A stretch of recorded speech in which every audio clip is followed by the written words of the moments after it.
दोस्तों नमस्कार। आज हम एक ऐसे फैक्ट के बारे में बात करने वाले हैं जो आप राजस्थान की कोई भी परीक्षा दे दो, एक नंबर पक्का आता है यहां से।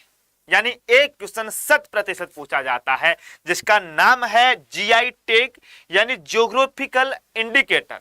हिंदी में बोला जाता है भौगोलिक संकेत। भौगोलिक संकेत कौन से क्षेत्र को दिया जाता है या इसकी क्या क्या विशेषताएं होती है, ये तो हम लास्ट में बात करेंगे। लेकिन सबसे पहले देखते हैं कि अपने प्यारे राजस्थान में कौन कौन सी वस्तु को जीआई टैग का दर्जा दिया गया है। दोस्तों अभी काफी सुर्खियों में रही थी, ये सुर्खियों में क्यों रही ये भी मैं आप लोगों को बता दूंगा।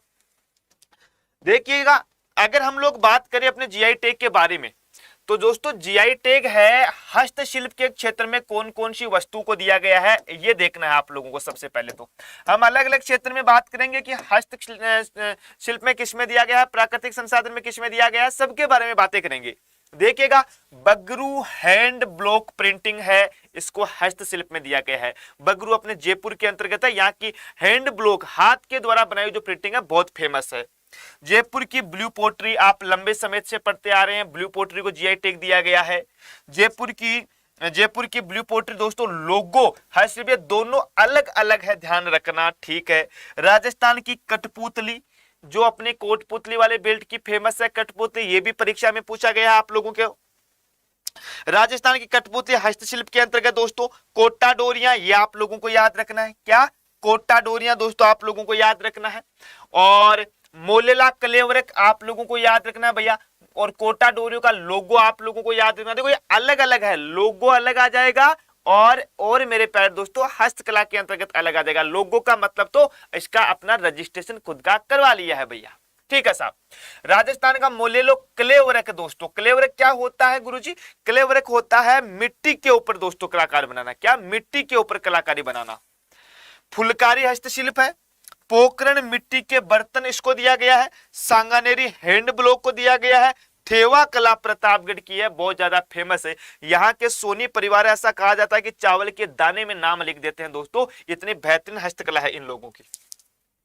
फिर हम खाद्य सामग्री के बारे में अगर बात करें तो खाद्य सामग्री में आप सबको पता है बीकानेरी भुजिया। आहा, नाम लेते मुंह में गुरुजी पानी आ रहा है। बीकानेरी भुजिया जिनको जीआई टैग का दर्जा है। और ध्यान रखना हाल ही में इनका आईपीओ भी जारी किया गया था दोस्तों, 800 करोड़ रुपए का। कितना? 800 करोड़ रुपए का इनका आईपीओ भी जारी किया गया था दोस्तों, ठीक है साहब।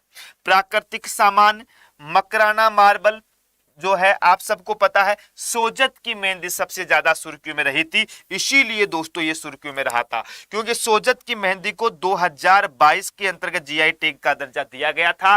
और राजस्थान का 16वां उत्पाद था दोस्तों, ये राजस्थान का 16वां उत्पाद था जिनको जीआई टैग का दर्जा मिला है। कौन सा? 16वां उत्पाद जिनको जीआई टैग का दर्जा दिया गया है, ठीक है गुरुजी, याद रख लेंगे ये भी। अब दिमाग में आता है कि गुरुजी इनको ये जो दर्जा है ये क्यों दिया जाता है, क्या क्या विशेषताएं होती है इसके लिए। देखिएगा दोस्तों, जीआई टैग का मतलब होता है ज्योग्राफिकल इंडिकेशन, है ना, यानी हिंदी में बोलते हैं इसको भौगोलिक संकेत।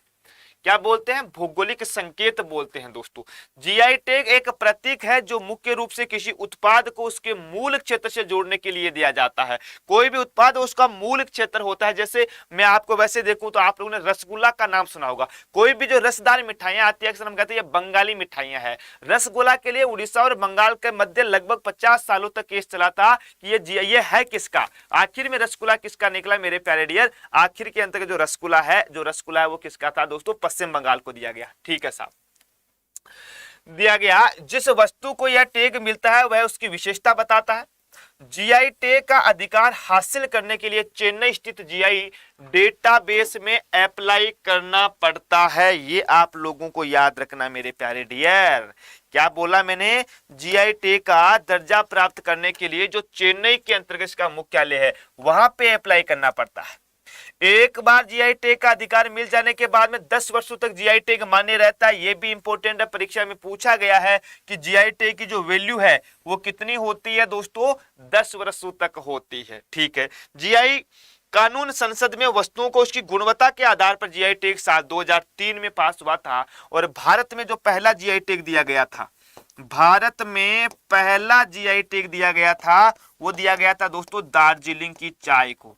दार्जिलिंग की चाय को मेरे प्यारे डियर, दार्जिलिंग की चाय। अब जरा कमेंट बॉक्स में करके बताइएगा कि राजस्थान की पहली वस्तु कौन सी है जिनको जीआई टैग का दर्जा दिया गया था दोस्तों। ऐसे ही ताजा ताजा जानकारियां प्राप्त करने के लिए दोस्तों डाउनलोड कीजिएगा अड्डा 24/7 के मोबाइल ऐप को, और अपने सेशन को लाइक कीजिएगा, शेयर कीजिएगा, कमेंट कीजिएगा और सब्सक्राइब कीजिएगा, और जुड़े रहेगा राजस्थान अड्डा 24/7 के साथ। जय हिंद, जय भारत।